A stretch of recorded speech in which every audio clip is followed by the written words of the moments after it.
What up, good people? Mark Holmes here, and as always, I want to say thank you all for watching, commenting, subscribing, and being part of the Joe Blue Sports Report. Without you guys, as well as you ladies, you know that this literally does not work. Hope everybody's having a great Thirsty Thursday. Hope all your Thursday dreams are coming true. We're about to have a holiday weekend here, so tomorrow the traffic is going to be hell. But it's that last chance for those summer barbecues. But see, I'm actually getting ready for all of the barbecues throughout the season. Because hey, really, barbecue season starts with me for the football season. I got my man David Wiley, Chef David Wiley, who's going to be cooking some shit up, and I can't wait till next weekend to have our first game day experience, and we're going to be live streaming from 1 o'clock until the end of the Dallas Cowboys Tampa Bay game. It's going to be a long mother humper day, but we're going to have fun here with the Joe Blue Sports Report. We, of course, signed ourselves an offensive lineman from the Seattle Seahawks to the practice squad, Dakota Shipley. All right, we got ourselves a bruising back, of course, that we signed as well, and we're still waiting for Jason Peters. You know what's funny? You know, it's so funny. People always, I hate to say this, but the YouTube community is now beginning to get like crabs in a barrel. You know, it seems like there's so many different YouTubers that are going after each other's and thing. You know what? YouTube is what you make out of it, okay? It's not an easy thing. Anybody that's getting into YouTube right now, I'm going to tell you that it's a lot of work to get going in there and to start making it. And I haven't made it yet. I have been busting my ass and trying to learn everything about the algorithms and all this stuff, the technique, the technology, the when to upload, when not to upload, how many's too many, how many's too much, you know, the tech edge and stuff, trying to get the right look and feel and everything else. And it's a job. It's a job. And if you go into it thinking, hey, I'm going to make some money, listen, you ain't going to make no money doing this shit, okay? This shit is just hard. It's a freaking job. But, you know, people go after each other and say, and try and say, this person did this, this person did. Okay, you know what? Here's the reality. Everybody knows that the Dallas Cowboys are looking at Jason Peters. There's only so many different angles and stuff that you can say about Jason Peters. But here's what's interesting. Here's what's interesting, because I get accused of being a clickbaiter. I get accused of stealing people's content. Here we go. First of all, we can say that great minds think alike.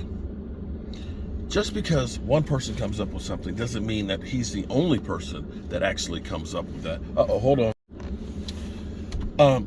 Damn. I got, damn Gina's let me know that the Eagles signed somebody. I got Philly 500 who's constantly texting me and stuff and trying to come after our Cowboys. It's crazy. It's crazy out here. But anyway, what I was saying is there's only so many different ways that you can come up with stuff. You take the raw data and you put your spin into it. But I get accused of taking stuff. Here's what's interesting, because last week when Tyron Smith went down,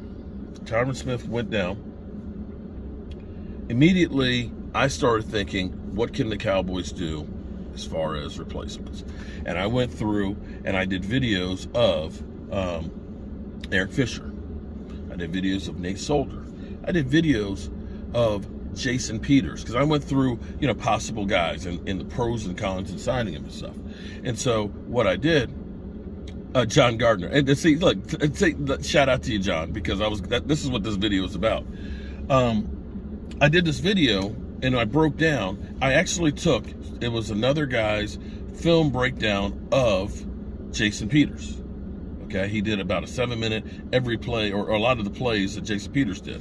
And so I put that into it. I talked about his salary of $1.7 million and saying, that if you need him to start some games, that he was okay. He missed 8 games with the Eagles. The Eagles said he was washed. He actually played 15 games with, of course, the Bears.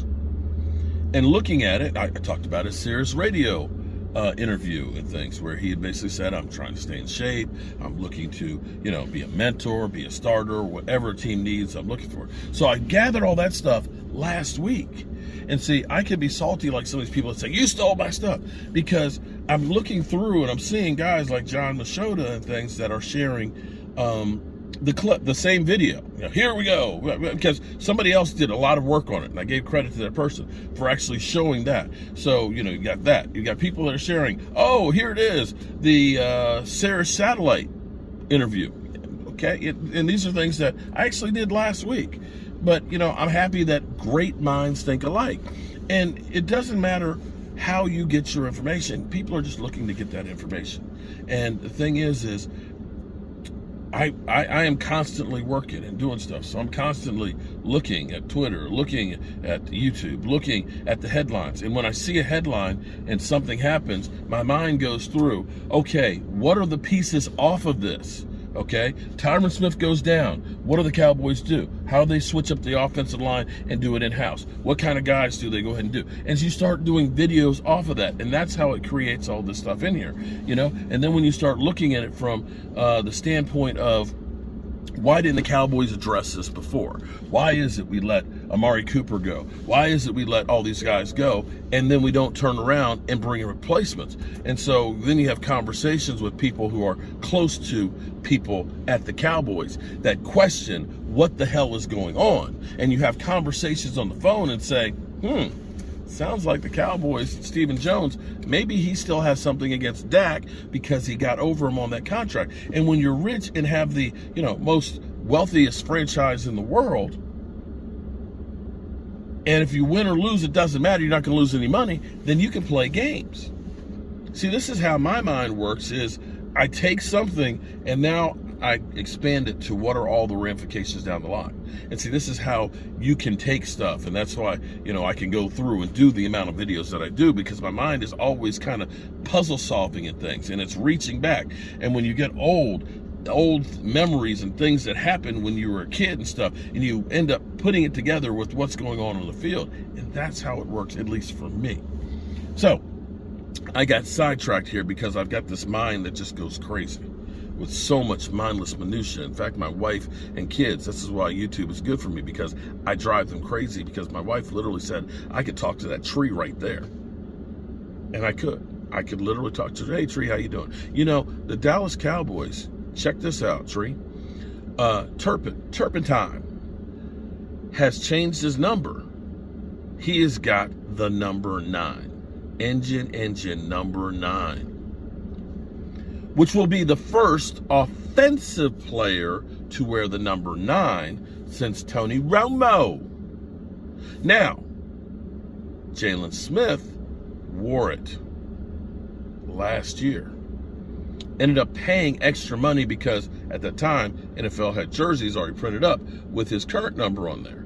So when you changed your number last year and you were like a name player, you had to basically buy up the other jerseys that were already had on there and pay the NFL.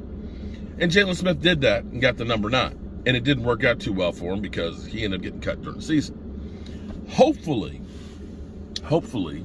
the number 9 is not a jinx for Turpin, because that's the number he's going to be wearing this season. So, yeah, there's that. And we still have not heard yet about Jason Peters' visit. Now, we do know he was supposed to be coming in.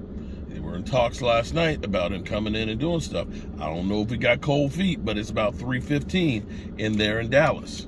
So, that being said, I got some groceries here because I made some Manhattan clam chowder, okay?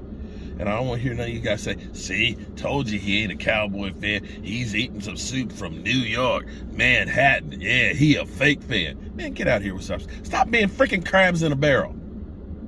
We're all here together. We all love the Dallas Cowboys. We all want to see them succeed. We may just think that there's different ways about going about it. The time is to start coming together instead of trying to be apart. All right? Peace.